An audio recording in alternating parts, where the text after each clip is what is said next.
செங்கல்பட்டு மாவட்டம் செட்டிப்புண்ணியம் ஸ்ரீ அருள்மிகு தேவநாத பெருமாள் திருக்கோவில் மற்றும் யோக ஹயகிரீவ சுவாமி திருக்கோவில். இந்த கோவில் சுமார் 500 ஆண்டுகளுக்கு முற்பட்ட கோவில். இந்த கோவிலுடைய மூலமூர்த்தி வரதராஜ சுவாமி, ஸ்ரீதேவி பூமிதேவி சமேத வரதராஜ சுவாமி. அவர் தான் இந்த கோவிலுடைய மூலஸ்தானம்.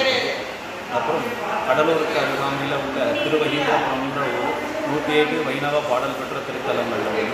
அந்த கோவிலிருந்து தேவநாத பெருமாளையும் சதுர்புஜ சங்கு சக்கரம் குதிரமுகம் கொண்டு யோக நிலையில் அமர்ந்திருக்கக்கூடிய யோக ஹயகிரீவ பெருமாளையும் சுமார் 175 ஆண்டுகளுக்கு முன்னாடி இந்த கோவிலுக்கு எழுந்தருள பண்ணப்பட்டதாக கோவிலுடைய ஸ்தல வரலாறு.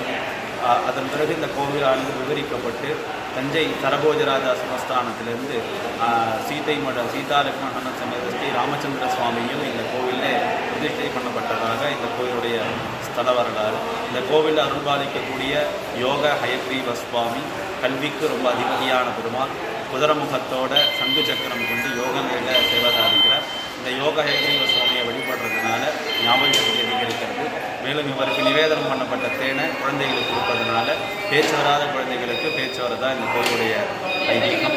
மேலும் இந்த கோவில் வர 27ஆம் தேதி ஆணி 13 ஜீர்ணோத்தாரண அஷ்டமந்தன மகா சம்பரோக்ஷணம் சொல்லக்கூடிய கும்பாபிஷேக திருக்குட நன்னீராட்டு பெருவிழா நடைபெற உள்ளது.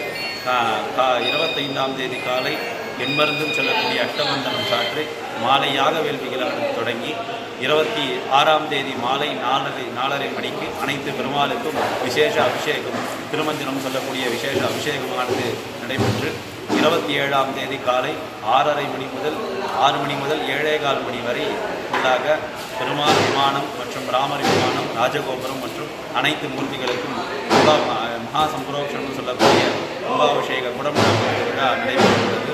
மேலும் இரவு 7 மணிக்கு தேவநாத பெருமாள் மற்றும் கோதண்டராம சுவாமியும் திருவீதி விழாவும் நடைபெற உள்ளது. பக்த கோடிகள் அனைவரும் திரளாக வந்திருந்து தேவநாத பெருமாள் மற்றும் சுவாமி மற்றும் ராமச்சந்திர சுவாமி பரிபூர்ண திருவருள்